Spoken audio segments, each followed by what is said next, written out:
नमस्ते, सब ठीक है? एक खाली दुकान के अंदर कैरोल किसी भी दवा या एनर्जी ड्रिंक का उपयोग करने की कोशिश करती है जो उसे मिल सके ताकि उसके शरीर को जागृत रखा जा सके, जबकि खतरनाक शक्तियां लगातार दरवाजे पर दस्तक दे रही हैं उसे पकड़ने की कोशिश में। यह अफरा तफरी कुछ दिन पहले शुरू हुई थी। पृथ्वी पर वापस आते ही एक अंतरिक्ष यान अचानक फट जाता है और उसके टुकड़े संयुक्त राज्य के विभिन्न राज्यों में बिखर जाते हैं। जल्द ही सभी समाचार माध्यम इस खबर को कवर करते हैं, यह कहते हुए कि यह एलियन आक्रमण का संकेत है। अधिकांश लोग भयभीत हो जाते हैं और मलबे को छूने से हिचकते हैं, लेकिन फिर भी बहुत से अवसरवादी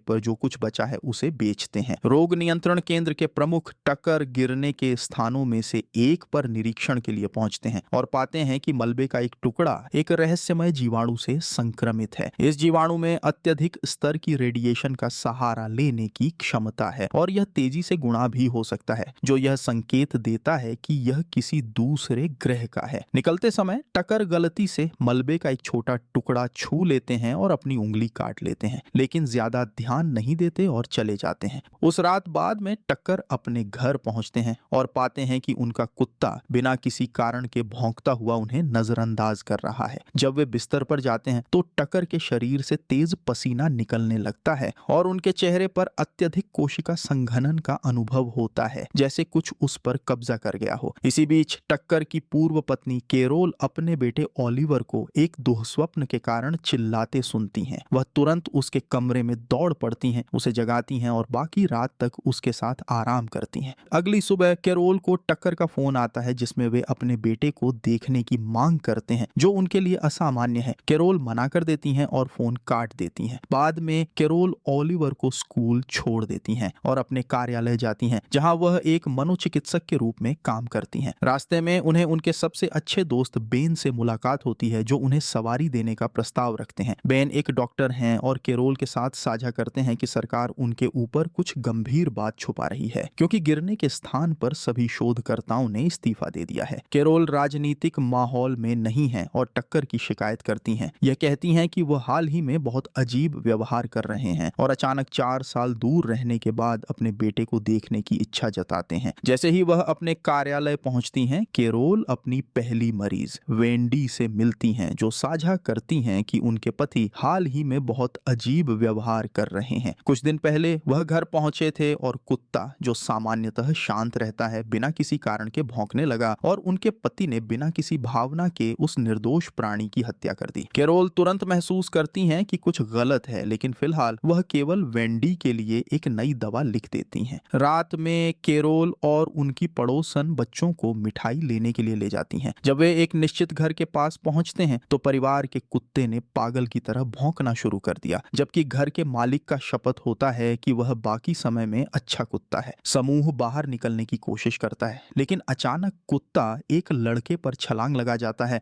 और उसे जमीन पर गिरा देता है। लड़का असहज नहीं लगता, बल्कि वह अपने नंगे हाथों से कुत्ते के मुंह को दबाता है जब तक कि मालिक आकर कुत्ते को न ले जाए। खुलासा होता है कि लड़का घायल है, लेकिन वह निरपेक्ष अभिव्यक्ति बनाए रखता है। बाद में समूह कैरोल के घर जाता है और जैसे ही लड़के मिठाइयां बांटते हैं, पड़ोसन साझा करती हैं कि उनके बेटे ने पिछले कुछ दिनों में बहुत अजीब व्यवहार किया है। लगभग ऐसा लग रहा है जैसे उसने अपनी भावनाएं खो दी हों। अचानक ओलिवर एक अन्य कमरे से चिल्लाने लगता है और जब कैरोल उसके पास दौड़ती हैं तो वह पाते हैं कि मिठाइयों से लिया हुआ एक अजीब मांस का टुकड़ा उसके हाथ से निकल रहा है। अगली सुबह कैरोल सड़कों पर डर के मारे दौड़ती एक महिला को देखती हैं, लेकिन उसे नजरअंदाज कर देती हैं। वह अजीब मांस को बेन के पास ले जाती हैं, जो इसे अपने वैज्ञानिक मित्र स्टीफन के साथ साझा करता है। स्टीफन वादा करते हैं कि वह इसे देखेंगे, लेकिन परीक्षणों में कुछ समय लगेगा। इसी बीच एक रहस्यमय वायरस देश में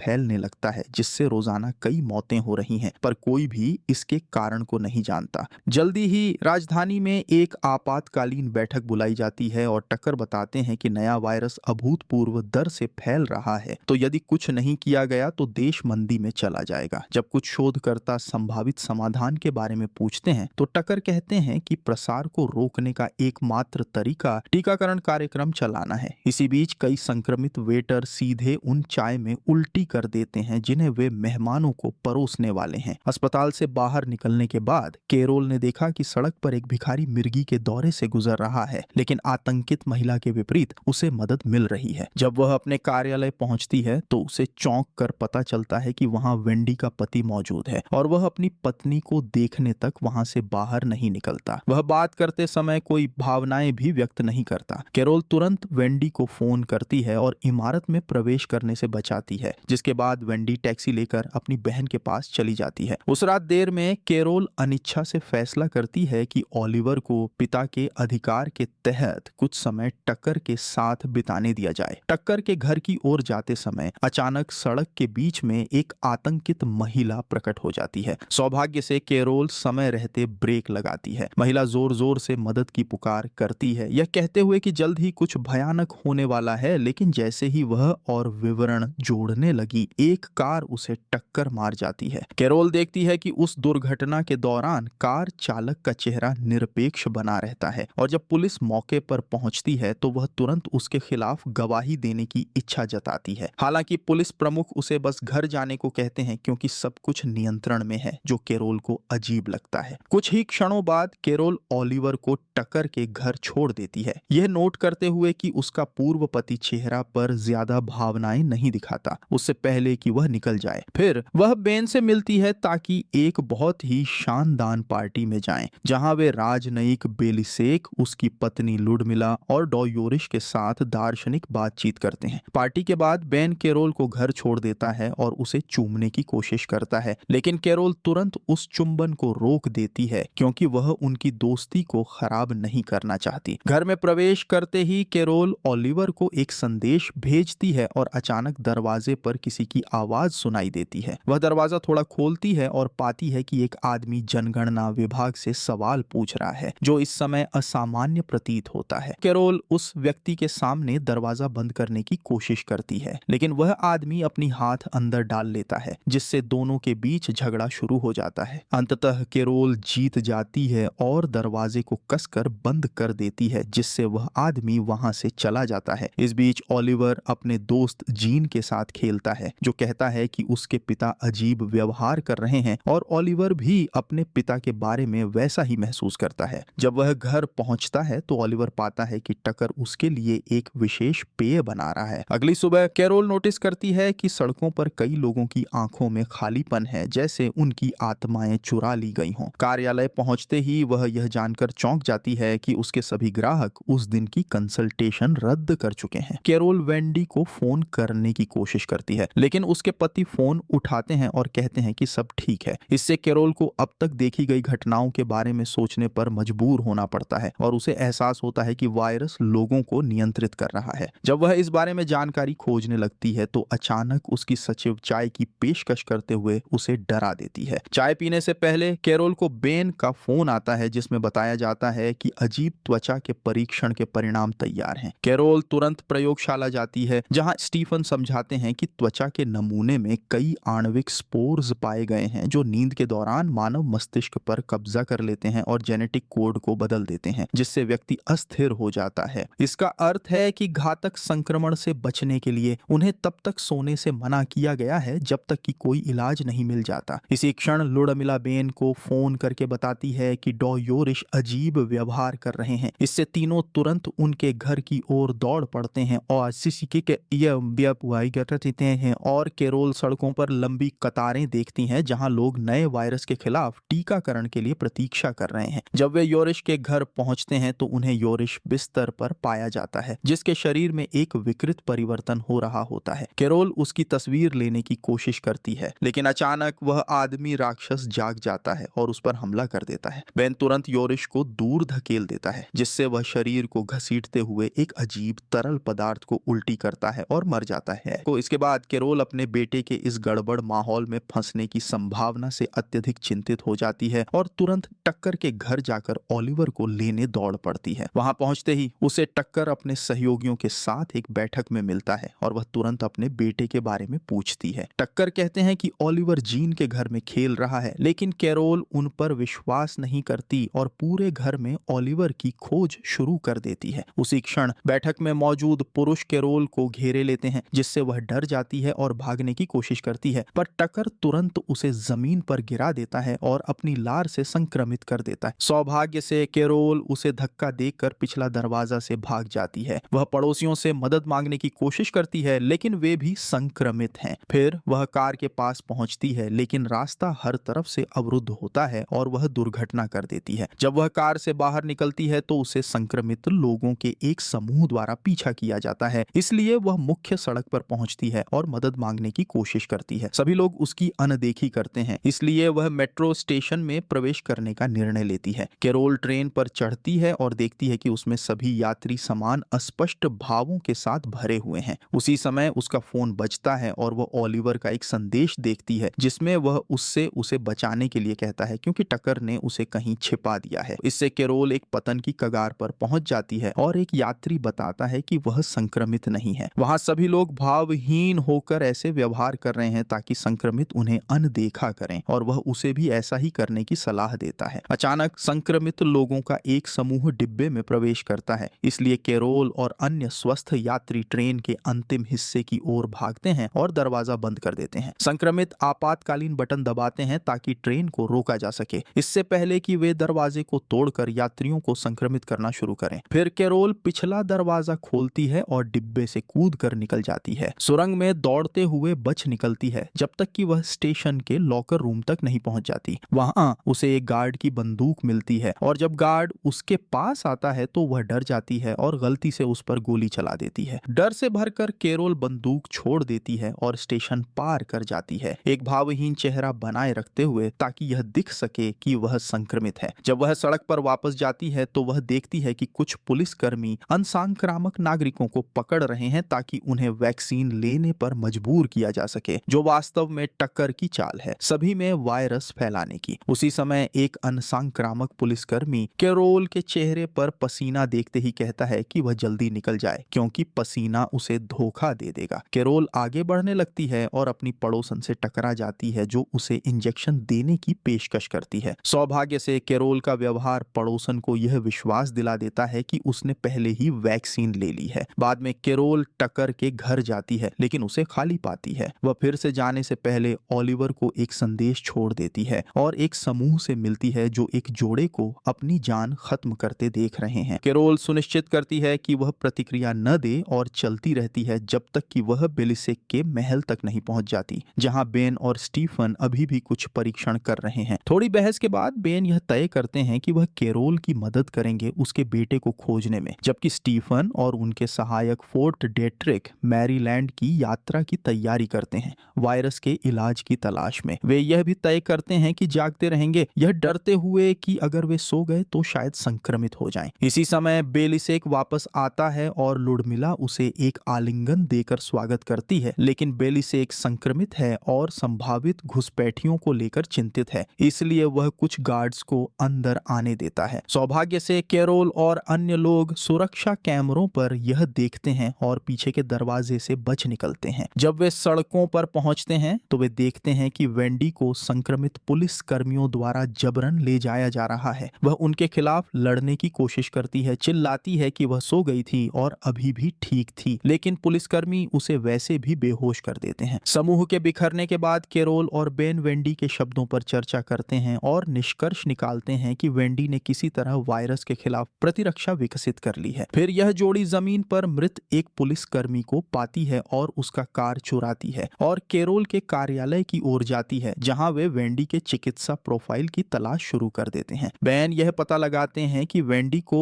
एक मस्तिष्क रोग था जिसे एंसेफलाइटिस कहा जाता है और इसी कारण वह प्रतिरक्षित है। वायरस केवल स्वस्थ दिमागों पर हमला करता है ताकि वह उनसे पोषण प्राप्त कर सके और गुणा कर सके। बेन लैब में स्टीफन को फोन करता है ताकि वह उसे यह नई जानकारी दे सके, जबकि कैरोल को ओलिवर का एक और संदेश मिलता है जिसमें बताया गया है कि उसे बाल्टीमोर में दादी के घर पर रखा गया है। डर से भरकर कैरोल बेन से स्वीकार करती है कि वह पहले ही वायरस से संक्रमित हो चुकी है, लेकिन बेन वादा करते हैं कि सब ठीक हो जाएगा। फिर बेन पागलों की तरह शहर की ओर गाड़ी चलाते हैं, अवरुद्ध सड़कों को पार करते हुए, जब तक कि उनके पास कोई विकल्प नहीं बचता कि कैरोल को जाने दे दें ताकि पुलिस उसका पीछा करे बजाय उसकी। कैरोल पैदल चलती रहती है और जब एक पुलिसकर्मी उसे रोकता है तो वह एक भाव भावहीन चेहरे के साथ अपनी पहचान प्रस्तुत करती है और उसे आगे बढ़ने की अनुमति मिल जाती है। आखिरकार कैरोल स्टेशन पहुंचती है और बाल्टीमोर के लिए ट्रेन पकड़ती है, जहां वह बाथरूम में छिप जाती है। नींद की कमी उसे प्रभावित करने लगती है और वह भ्रम देखने लगती है, जैसे कि आईने में उसका दूसरा रूप जो उसे हमला करना चाहता हो। वह समय रहते जाग जाती है और उस अजीब मांस के टुकड़े को धोने के बाद दरवाजा खोलती है और जीन से मिलती है, जो बताता है कि उसने अपना परिवार खो दिया है और अब वह उसके परिवार का हिस्सा बन गया है। वह उससे सो जाने के लिए कहता रहता है। कैरोल सोने का नाटक करती है, लेकिन असल में नहीं। जब ट्रेन बाल्टीमोर पहुंचती है तो जीन फिर से उसकी जांच करता है और उसे शरीर से और मांस के टुकड़े निकालते हुए पाता है, जिससे उसे संदेह हो जाता है। टकर कैरोल और जीन को उसकी मां के घर तक पहुंचाने आता है, क्योंकि वह कैरोल के भावनाएं न दिखाने के व्यवहार पर भरोसा करता है। ओलिवर पास में नहीं है, लेकिन कैरोल परिवार के सामने दिखावा करती रहती है। जब उसे बैन का कॉल आता है तो वह कोड में बात करती है, यह दिखावा करते हुए कि वह उसकी सचिव है। जब टकर आखिरकार काम पर निकलता है, कैरोल इस मौके का फायदा उठाती है और घर की तलाशी लेने जाती है और आखिरकार एक कमरे में ओलिवर से मिलती है। शुरुआत में दोनों हिचकिचाते हैं, लेकिन जब कैरोल कुछ भावनात्मक शब्द कहकर यह पुष्टि करती है कि वह ठीक है, तो वे गले मिल जाते हैं। ओलिवर बताता है कि वह रोज सो रहा है,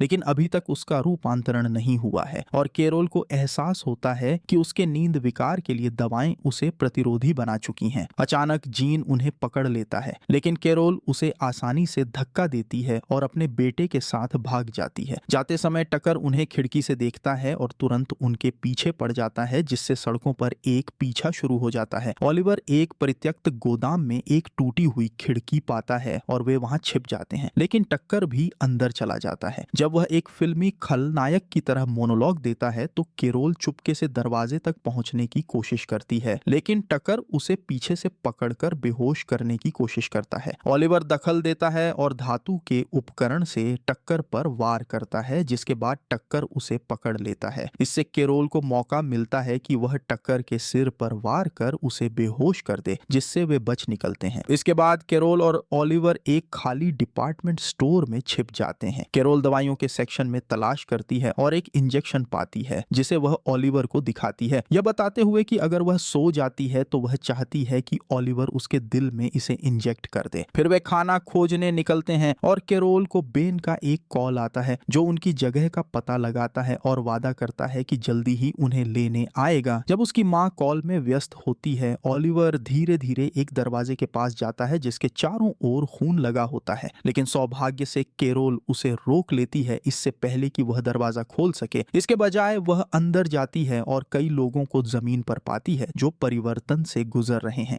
उस समूह में एक पुलिस वाला भी शामिल है, इसलिए कैरोल सावधानी से उसकी बंदूक लेने के लिए आगे बढ़ती है, फिर भागते हुए दरवाजा बंद कर देती है और ओलिवर से कहती है कि वह उससे दूर रहे। जैसे जैसे घंटे बीतते हैं और वे बेन का इंतजार करते हैं और ओलिवर सो जाता है, कैरोल बेताबी से कुछ भी ढूंढने लगती है जिससे वह जागती रह सके। कहानी की शुरुआत की ओर वापस जाते हुए दुर्भाग्य से यह पर्याप्त नहीं होता और कैरोल फिर भी सो जाती है। आखिरकार कमरे के अंदर मौजूद संक्रमित लोग जाग जाते हैं और बाहर निकलने की कोशिश करते हुए दरवाजे पर वार करने लगते हैं। इस शोर से ओलिवर जाग जाता है और उसे पता चलता है कि उसकी मां सो गई है, इसलिए वह तुरंत उसे सीरिंज से इंजेक्ट करता है, जिससे वह जाग जाती है और समय रहते उसका परिवर्तन रुक जाता है। फिर कैरोल अपने चेहरे से उस अजीब मांस को धोती है और बाथरूम से बाहर निकलती है, यह देखने के लिए कि बेन आखिरकार आ गया है। वह उसे गले लगाने के लिए दौड़ती है, पर उसे यह एहसास होता है कि वह भी संक्रमित हो चुका है। कैरोल पीछे हट जाती है, जबकि बेन उसे नई सोसाइटी में शामिल होने का निमंत्रण देता है, जहां अपराध, नफरत या भेदभाव नहीं होगा। एक भयभीत कैरोल अपनी बंदूक उसकी ओर इंगित करती है, लेकिन बेन फिर भी दरवाजा खोल देता है और अन्य सभी संक्रमित लोगों को बाहर निकाल देता है, यह कहते हुए कि वे प्रतिरोध को नफरत करते हैं। साथ ही